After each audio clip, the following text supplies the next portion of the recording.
Hey, beautiful. This is your intuitive consultant and life coach, Ava Laura, with another edition of Ava Laura Heal My Life podcast. Listen in each week because I'm helping you to heal your life, heal your relationships, learn how to do meaningful work in the world, and make an impact that creates legacy. So go ahead and get your pen and paper, get your favorite drink, and listen in now. This episode of Ava Laura Heal My Life is sponsored by Canada's #1 inspiration coach, Maureen Kaylee Verdonk, affectionately known as Coach Mo. She is the founder of Inspired Living Life Coaching, and Coach Mo is passionately helping women say yes to ourselves and experience more success and joy in our lives. Visit Coach Mo at www.mocaliverdonk.com. That's MO Cali CALEY Verdonk VERDONK mocaliverdonk.com and claim your free audio CD today.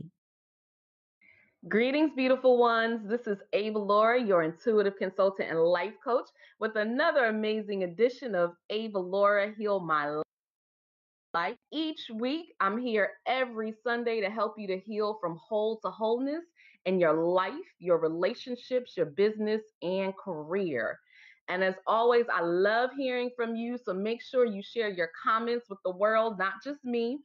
You can post on iTunes and iHeart and Google Play or wherever you're listening. Share your comments. I would love to hear from you. And go ahead and share this out with the world. Subscribe and listen in every week.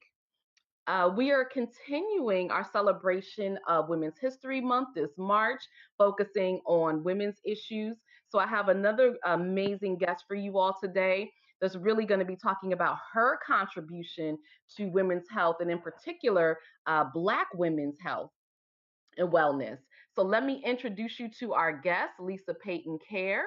She is the founder and president of the Foundation for Black Women's Wellness, which is a Wisconsin based 501c3 organization that she launched in 2012 that is committed to eliminating health disparities and other barriers impacting Black women and their families and communities. She has been widely recognized for her community work and her advocacy and leadership.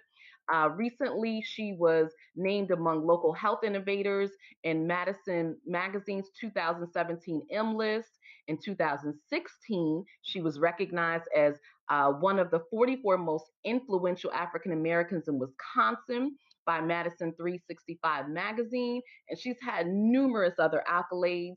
She also has a master's degree, a master's of science degree in educational leadership and administration, and she holds a bachelor of arts in sociology from the University of Wisconsin-Madison.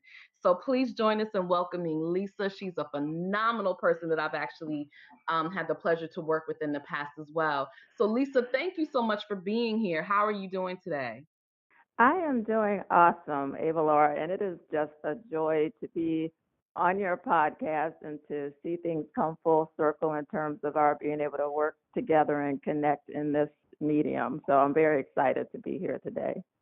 Yes, and if I remember correctly, now for those of you who don't know, she used to live in the DC area. So your Yes. first event here, what year was that I spoke?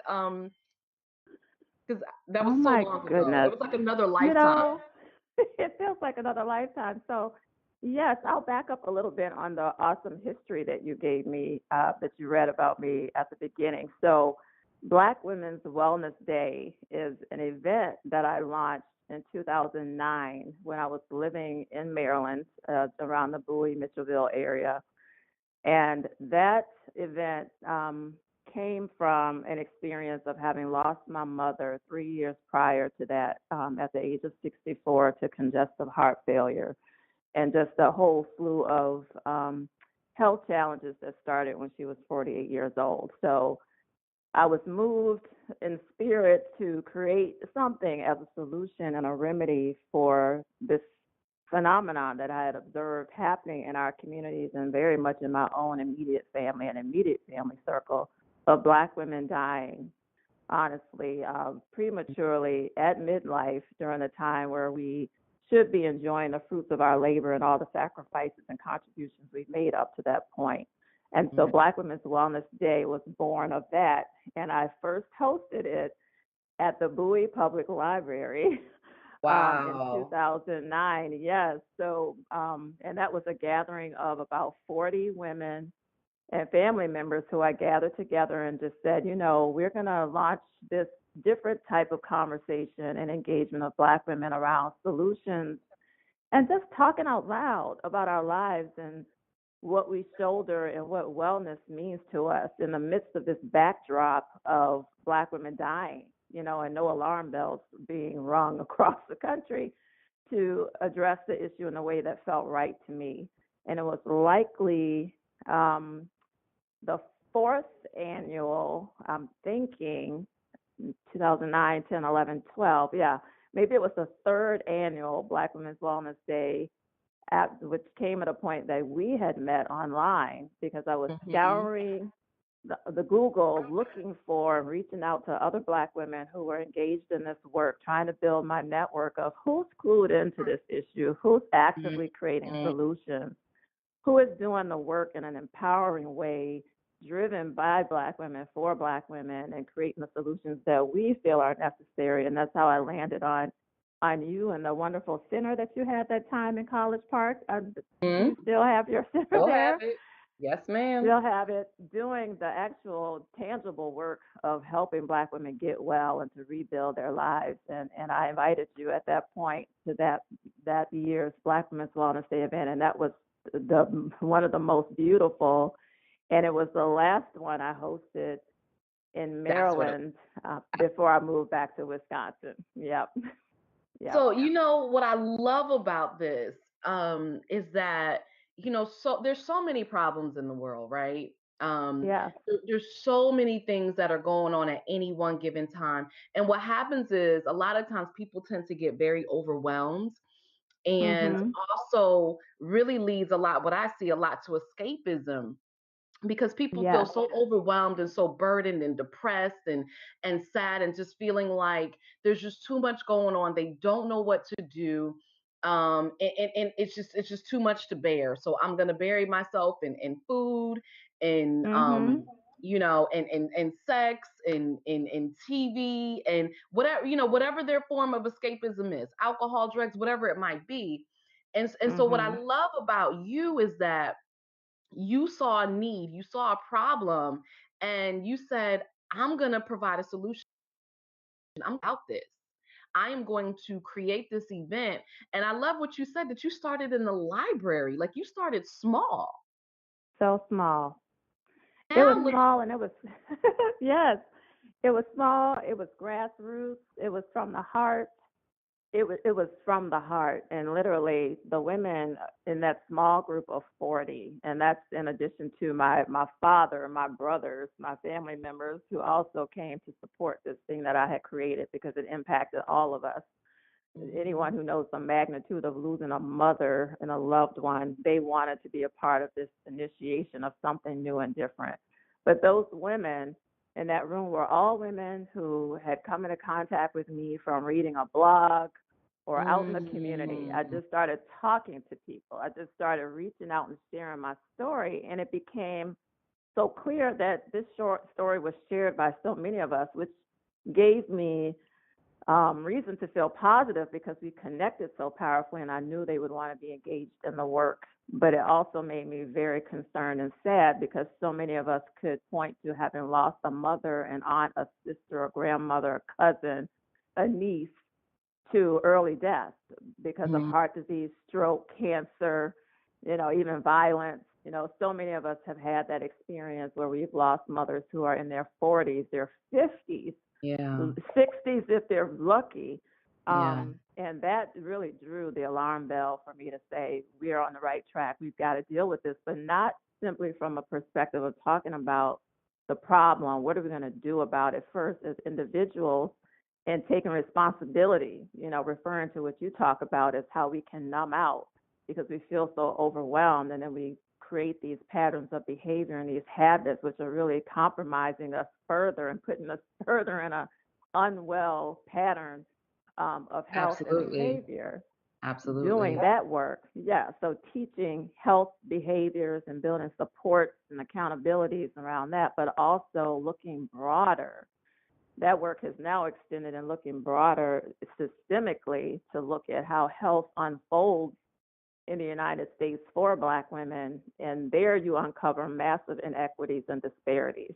And so our Mhm. work has graduated to that level as well, is talking about systemic issues and working with folks who have influence and power over health decision making to ensure that Black women are getting what we need and deserve when we go for to have our health concerns met and addressed. So it's been I an love this. evolution. Absolutely, Yeah, absolutely, absolutely. I'm sure when you decided to do this that you didn't even know that this I is had no what it would idea. become. Yeah. I Hey, love Laura, you that. know what? I followed the spirit. Honestly, I'm not a health professional. I wasn't trained in the health sciences. I'm an educator by training. My career has been in community-based nonprofit higher education and program development management of community opportunity efforts around education, young people, pre-college, and then moving into financial services arena. Very actively engaged in the community and very close to these issues as they impact the social situation of our communities, but never have I been trained a day in the health field. But my mother's experience made me an advocate because of Mm. so many pieces of her experience that were personal on the one hand, but they were public and systemic on the other. When I look back over her journey as a self employed, single mother, Mhm. tax-paying person who could hardly afford the cost of health care for herself and her family because of the ridiculous rates. Mhm. And then her interactions with the health system when she went to go get assistance with her health and the ways that experience looked for her, the seriousness or lack of seriousness and how she was looked at and how her treatment plan unfolded and how all of that played into her early death is all a reflection of the whole big picture story about how Black women experience healthcare systems in a whole backdrop of how Black women live and experience society with all the pressures, with racism, with discrimination, with structural inequality. No matter our education, no matter our income, whether we're four figures or eight figures, six figures, whatever, there are some very specific features of how we experience health care that disadvantages us. And that whole journey was not clear to me. I just wanted to do something to Mhm. to sound a bell and to make a call and call to action of Black women to say, this is what I've seen, this is what I experienced. And I see that it has mimicked itself over and over again. And every other woman I met said, my mother died too, heart attack. My mother died too, stroke. Oh, my grandmother died at 50, stroke. Oh, this, oh, that. And once you hear that story over and over, and you look around, and you see, okay, it seems like we've almost started to accept this. You made that point early Right. in your introduction Yes. that we settle into this, and I Yes. settled. When my mom died, I sat down and I made a list of names of women who had also seen or witnessed die young. Mhm. And I witnessed this, I realized, growing up in my mother's hairdresser. She owned a Mm. beauty shop in Richmond, Virginia on West Broad Street for 30 years called the Beauty Hut. And I was her shampoo girl from like the age 11 until I left for college. And over all of those years, something about her death prompted me to look back. And I started to list the names of women who, I would get the calls at the shampoo bowl and would Mhm. have to deliver the messages to my mom and her business partner. Okay. And often those calls were messages from other customers or family members to say, Lisa, tell your mother when she gets a break that Paulette died. Tell her that Selma Wow. died. Tell her that they found Lydia in her bathroom this morning, dead of a stroke. Tell her that Francine, who she just did her hair last Friday, passed away this morning, and they don't know the causes yet. This was so Mm-hmm. common. It was Mm-hmm. so common, and you put it in the back of your mind because often we're taught you have to go some way, and when it's your Right. time, it's your time, Right. and what can you do about it? And that wasn't fitting what I was seeing. And I said, we got to get out of that thinking that this is acceptable because we don't. It's not necessarily our time when we're Right. going away from I here. There are things contributing to that. What you said is so powerful and so important. Is actually one of the things that I see so much in my practice, even though I'm not focusing specifically on physical health, like you're talking about heart disease and cancer and these type of things, but really focusing on the mindset and the mental and the Yes, spiritual and the emotional. And what you're talking about right now is really the mindset. And that absolutely. you're absolutely right in that a lot of times when my clients come to me, they've been struggling with their particular issues for years. It's Yes. not their first rodeo. You know, Mm-mm. and one of the things that I always say is, what took you so long to get help? You've been dealing with this for 5 years, 10 years. Why are you just now coming to me? And a lot of times it's, well, I didn't know where to go, or my mother dealt with the same thing, or I was taught that you just suck it up, you just deal with it.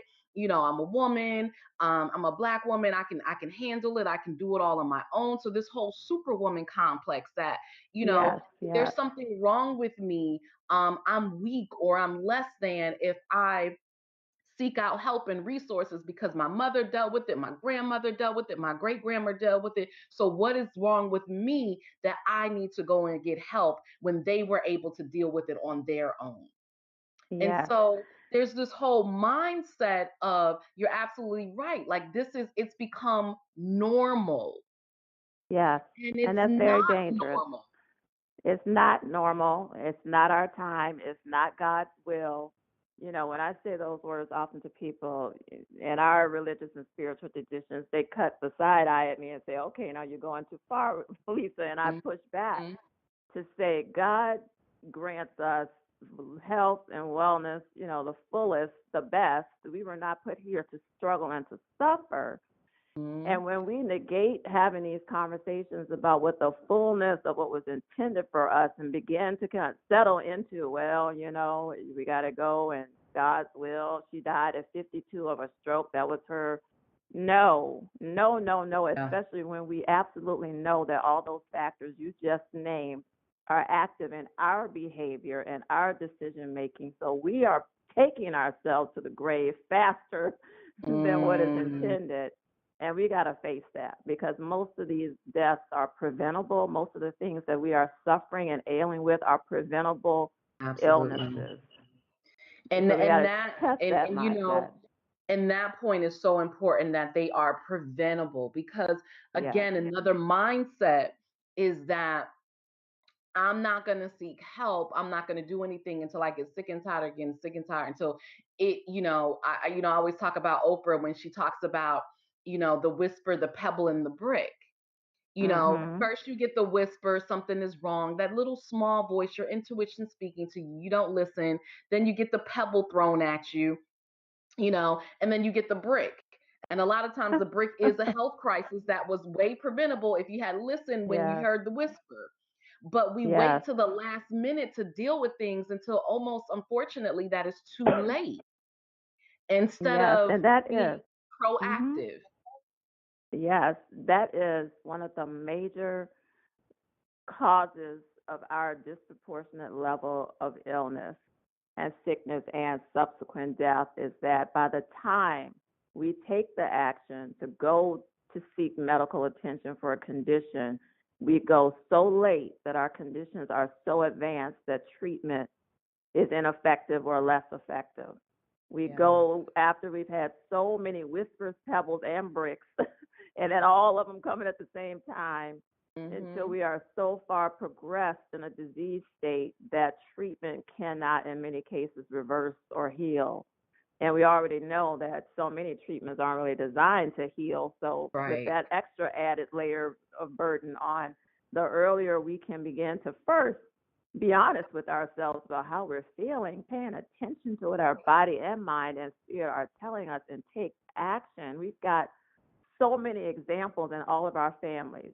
I know that everyone who would listen to this broadcast can name at least 1 to 5 people in their family who've gone through a scenario where they waited too long to take care of something and it turned into something much bigger and more difficult to solve in terms of their health. And if we have those examples to look to, why don't we change our own behavior? Why do we repeat it? And it Mm-hmm. really comes back to what you said.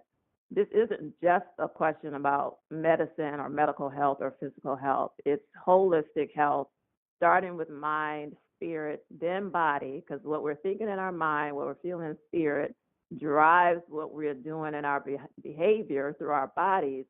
And we got to address as Black women in a community. What I say about Black women applies to Black men because we are really Oh, absolutely. experiencing the exact same phenomena. So Yes. why Yes. why aren't we challenging this false superwoman complex? And we got to dig deep into understanding that our conditioning, we've had to live under circumstances as Black women, and I don't want to generalize because not every Black woman's experience is the same, and we're not a monolithic group of people.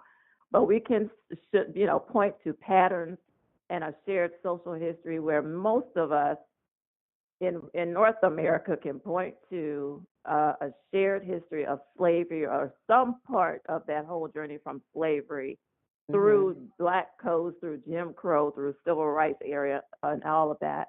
We can point Mm-hmm. to the survival mode that we had to live in when we didn't own the rights to make our own decisions, when we didn't own the Right. rights to control our labor, when we didn't own the rights to determine how and when we would bear children and how we would care for them, when we didn't have access to even choosing who would care for us when we were sick or just directing our lives, when our freedom and liberation weren't even ours to direct.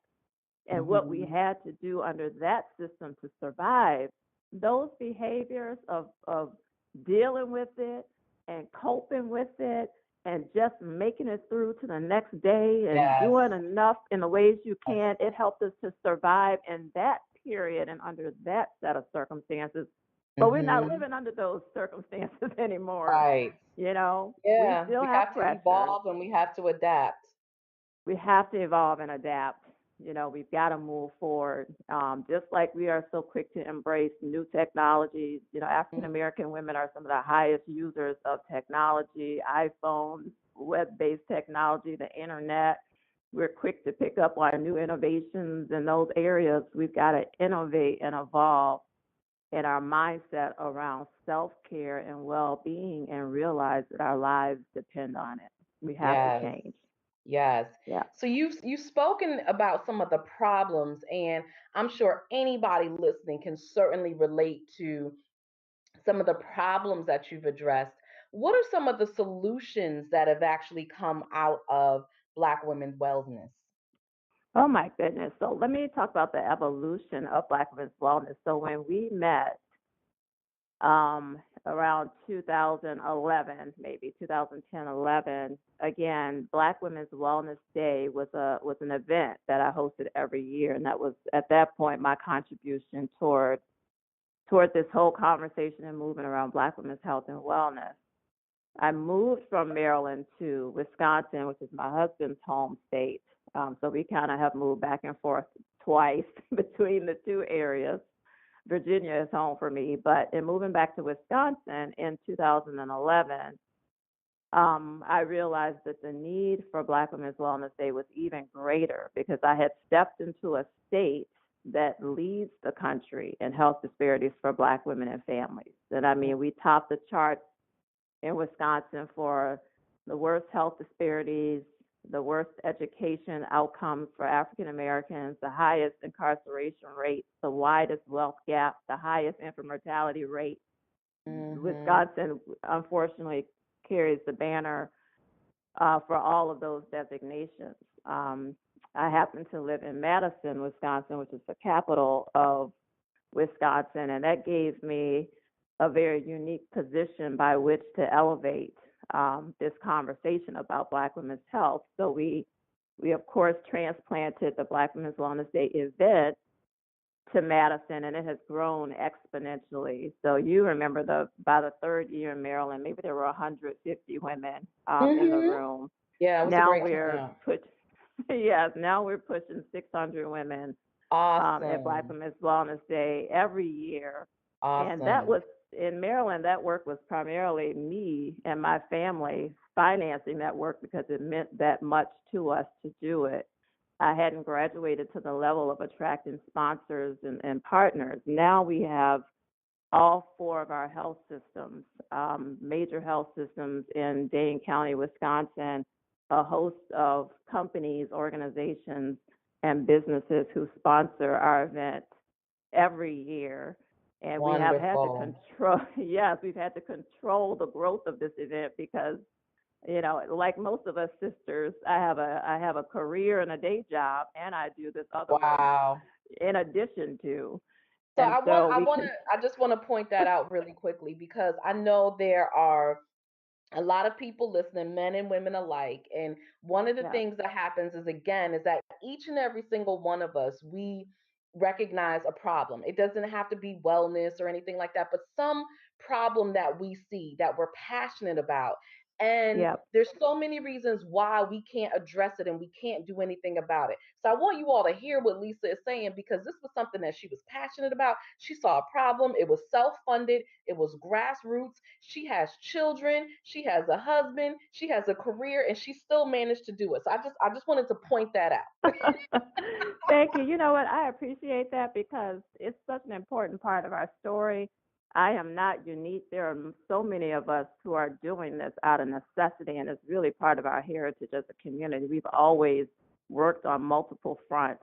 But I appreciate that plug to tell folks whatever you see, wherever you see a need, no excuses. Start something, even if it's a Yes, seedling of a thing. It doesn't have to be a big thing, it can be a small thing. The ripple effects of the absolutely. small thing can be powerful. Absolutely. And you never know along the way what support you're going to pick up when you're operating in passion and purpose. I believe this because this has Hmm. been true for me. There are going to be supporters, people are going to come, and it's going to grow. So here's our scenario now. So not only has our event grown and we're attracting women from all over Wisconsin, women are flying here from Maryland, from New York, from California. We've had to contain it because with my other responsibilities, about 600 is about the size that I can manage and plan for. But I've got Wow. pressure from my planning team and my board that says we got to grow because the need and the demand is there. So we're looking at, growing appropriately over time. And that's one thing. What the event has spurred is a huge culture shift in Madison, Wisconsin, and across Wisconsin because we've reached out to so many different networks of Black women, and we have started a conversation in a way that it has never been started before, prioritizing Black women in a state, in a community where our voices were very drowned out previously. So we have Wow. awakened and mobilized Black women locally, and now we're reaching out into cities like Beloit, Racine, Kenosha that have significant Black women populations, Milwaukee, and women are becoming a part of not just the event, but the Foundation for Black Women's Wellness, which is the nonprofit that we created in Hmm. 2012 as an outgrowth of the event. And through that nonprofit organization that I established with a founding board, we offer year-round education, outreach, advocacy work for Black women, and we're actually in the process of scaling up that organization, which just entered our sixth year of existence. So Wow. we've grown from the event to an Wow. operating nonprofit that's reaching no less than 1,000 women and girls a year with programming with the support of all four local health systems, university partners, business partners, and we're about to announce some exciting things in the next coming weeks that are really going to make an impact on how Black women experience health in Dane County. So a lot Wow. of great things are That's happening. amazing. That's Yeah. amazing. It's inspiring, and I really hope that everyone listening will really, see themselves in you and whatever it is, their passion and purpose, and look at what is it that I can do? What's the contribution that I can make? What's the legacy that I can leave? Whatever that might be, however small, because I think this is so important. A lot of times, and I see this so much with women, is that, and I'll say it all the time, that I'm a recovering perfectionist.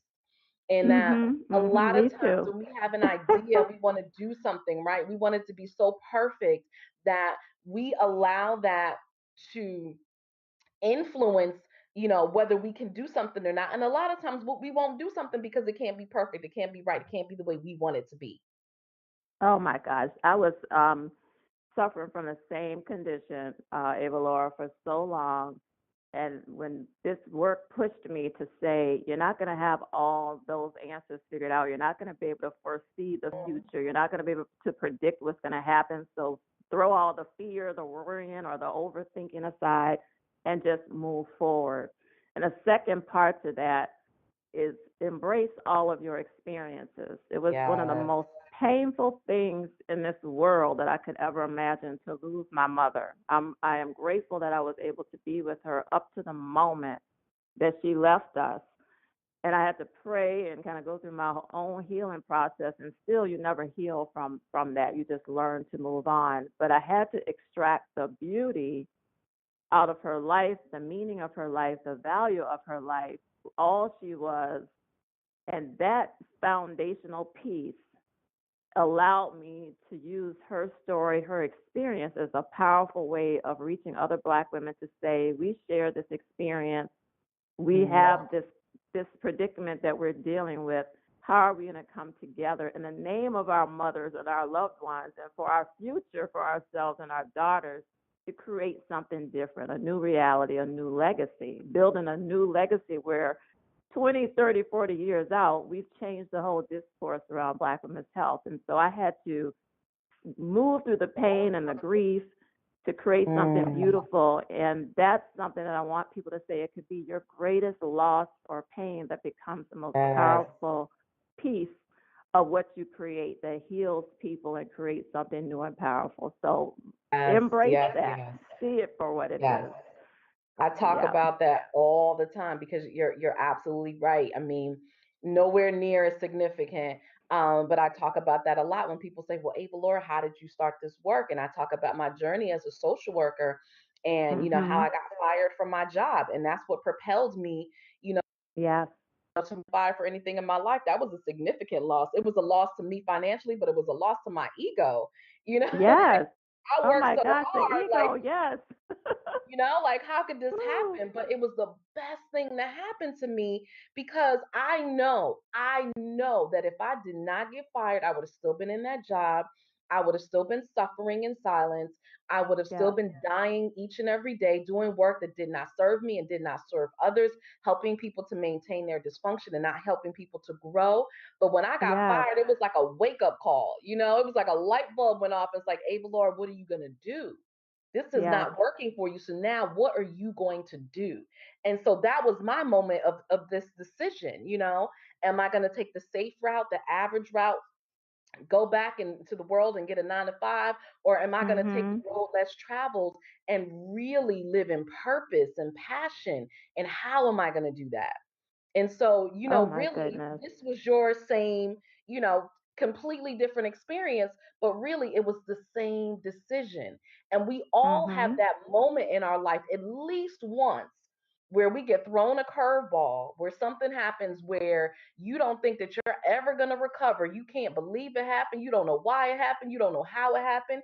And then you have a decision to make as to how you're going to heal and how you're going to use this experience to really further your purpose. Yes, you And can so never give up.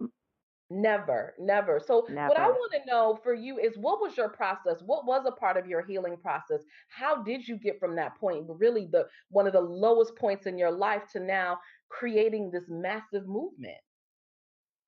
I had to allow myself to grieve and feel the sadness. We often go back to that tape that says, get over it, get past it, you got to move Yes. forward. Oftentimes in our community, because we've been through so much trauma, generationally, we often push our emotions under the rug. We Yes. hide how we feel. We don't Yes. talk about how we feel. We often shun people who show any sign of emotion as weak or, Yes. what's wrong with you? Get over it. Move on. It's time to just toughen up. And that Mhm. doesn't serve us. It really drives, a lot of spiritual um, brokenness and a lot of mental health challenges that as a community we have to get to really get past. And so I gave myself permission to Mhm. grieve my mother. I cried. I mean, I went through serious depression. I really, really did go through changes, and it really started after. It didn't start immediately. It starts in the reality of a person's absence and Mhm. all the weeks and the months thereafter. And I was still functioning. I still have 5 children I have Mhm. to raise, get off to school every morning, cook, clean, go to my job, perform well, do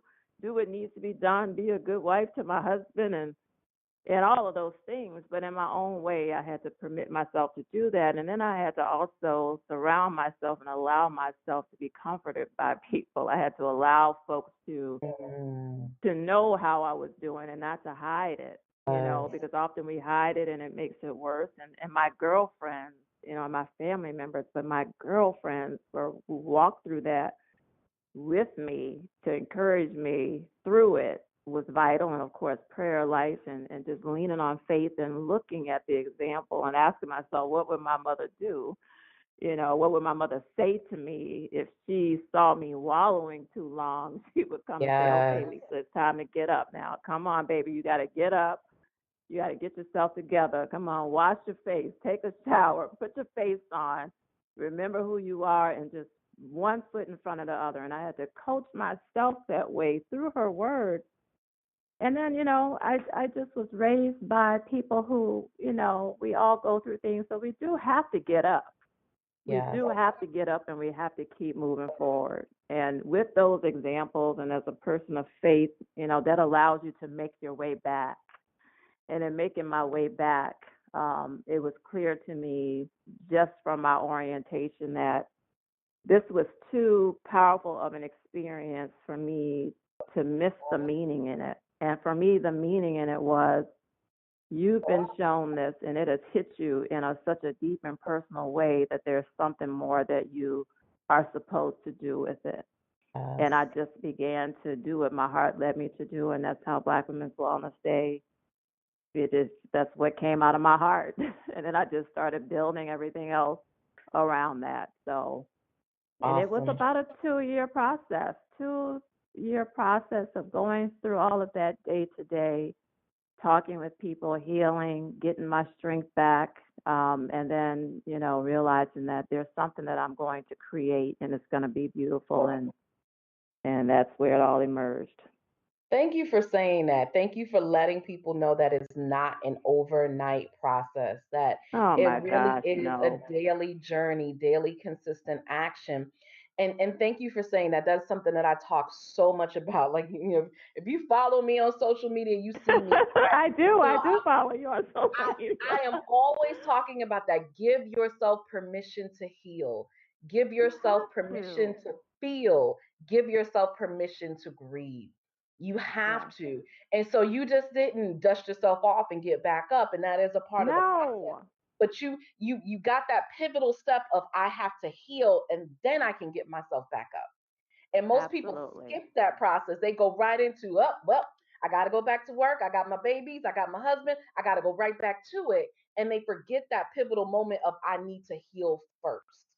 Yep. Yep. And sadly, we can't always stop one thing to address another. There was no point at which I could stop raising my kids. I couldn't quit my job and stop working. I couldn't, you have to find ways to manage and to balance and to, you have to go through that, and it's difficult, but the support, which is why opening Yes, yourself to other people who genuinely care for you, not yes, just anyone, but yes, opening yourself and asking for help. I remember that Yes. several weeks after my mother passed away, and I had been down here in Virginia in my home city, kind of closing out her affairs with my brother. And when I went back home to Maryland, where my family was, there were women.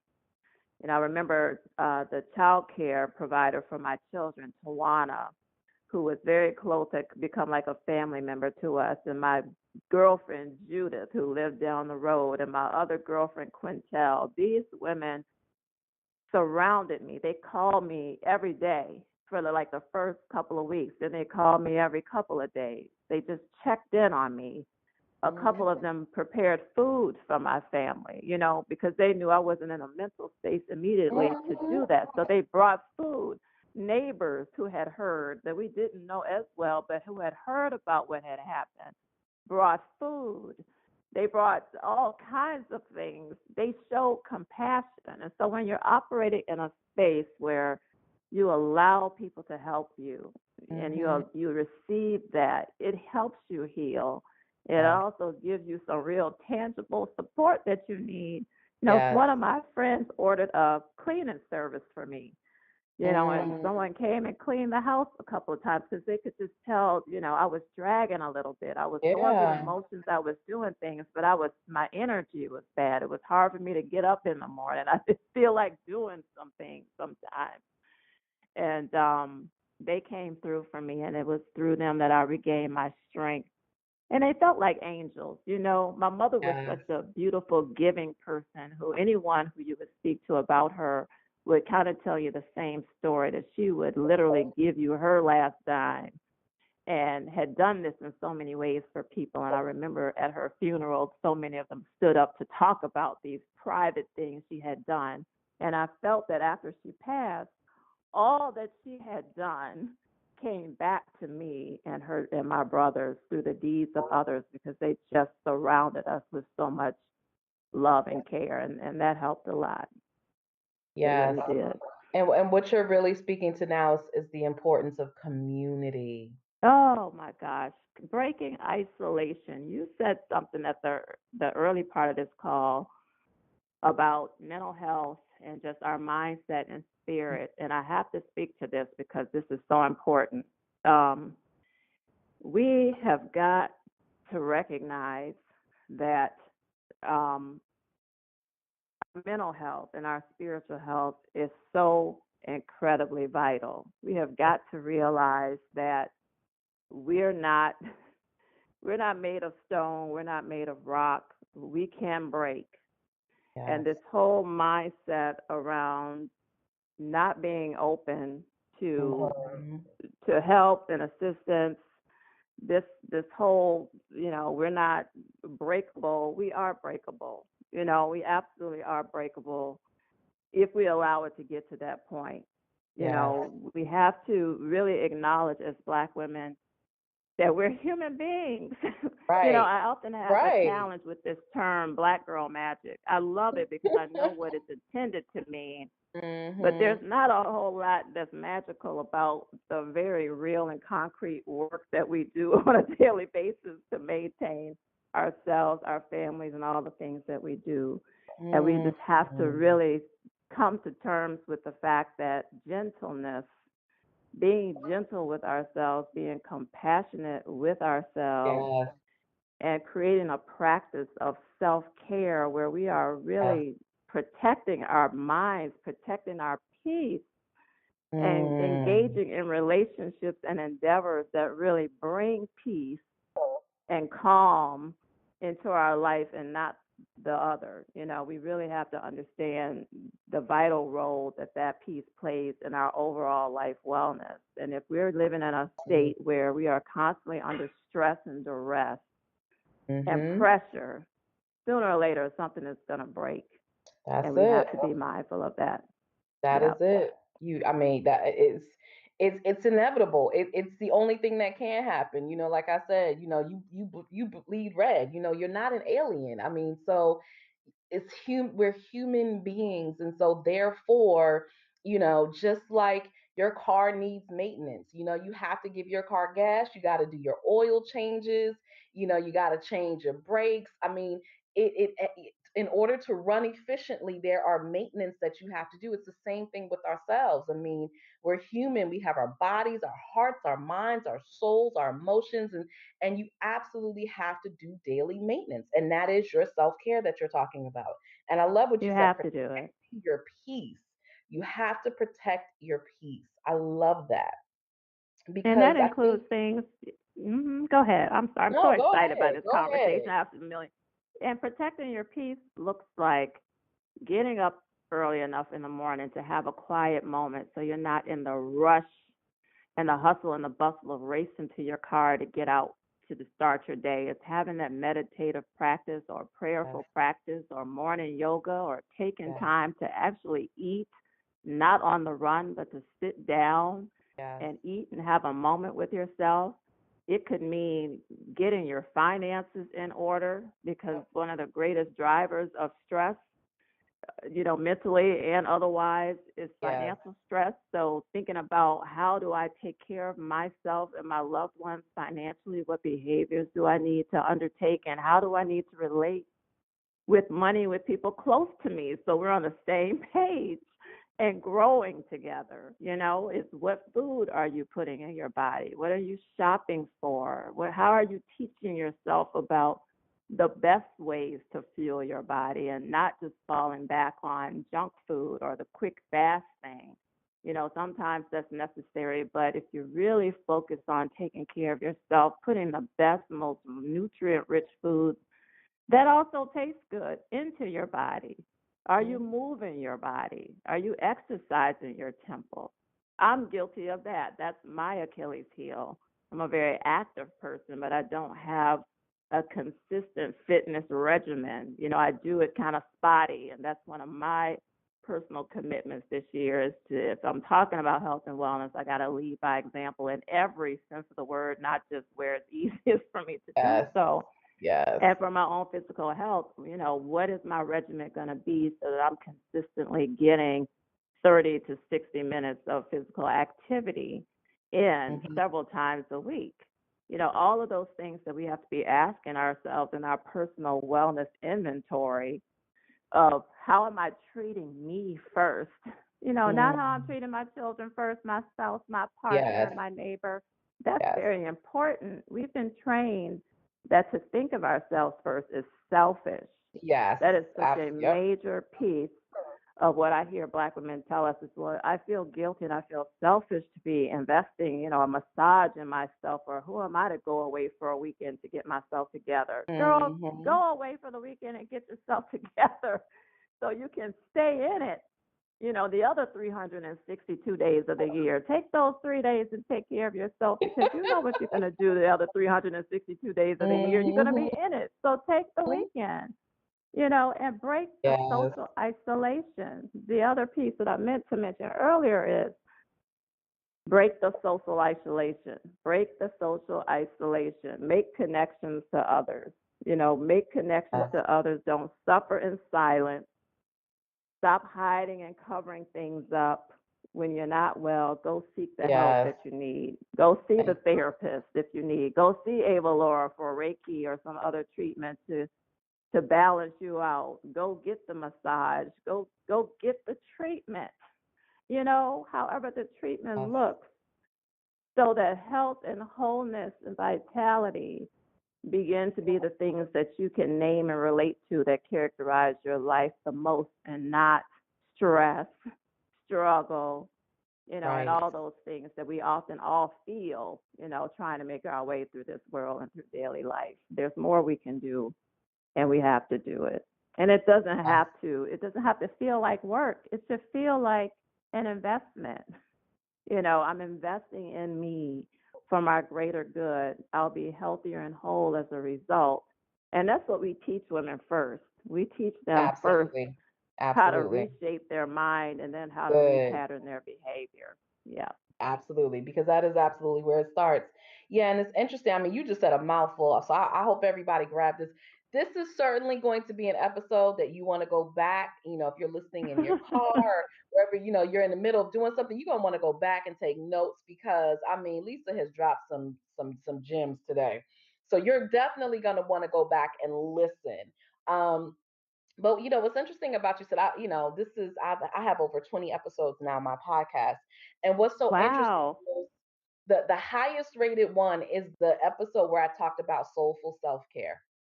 That's the Yes. highest rated episode, and I would say the last 2 years, the most of the speaking engagements that I've had have been around meditation and self care. Yes. You know why? So Because everybody struggles to do it and wants yeah, the support, and everybody needs it. Those are the two most fundamental things that people want, that people need. It tells me that we all are going through the challenges of just trying to manage our lives in a better way, that we all are struggling in silence in some way, but thankfully solutions are there. And when yeah, I hear you saying that people have downloaded that the most, it tells us people are awakened to this. yeah, People yeah, are seeking the solutions. That's the positive piece that I see.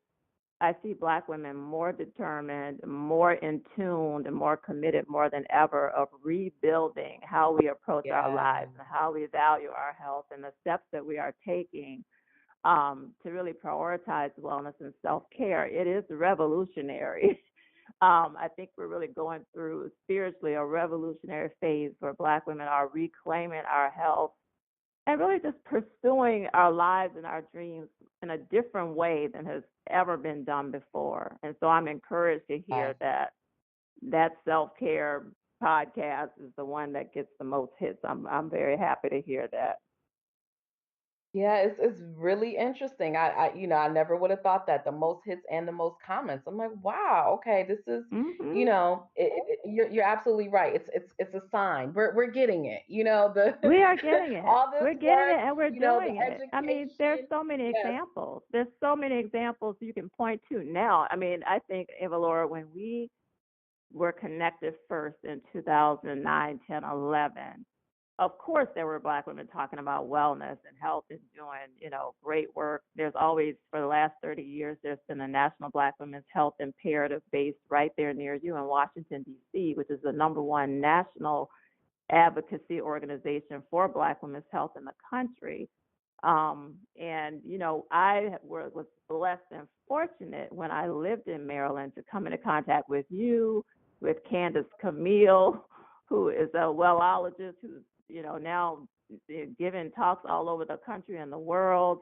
Came into contact with Dana, whose last name is escaping me, who's a hmm, yoga practitioner with a great yep, studio there, with Ramunda Ings, who does colon hydrotherapy and other complementary services. I could rattle the names of at least yeah, a dozen Black women just in that DMV area who are focusing on wellness. But what I've seen since that time, over the last 10 years, has been just an explosion yes, of Black yes, women, of yes. initiatives. There's Black women do workout, there's Black women bike, there's girl Yep. trek, Black women there's run.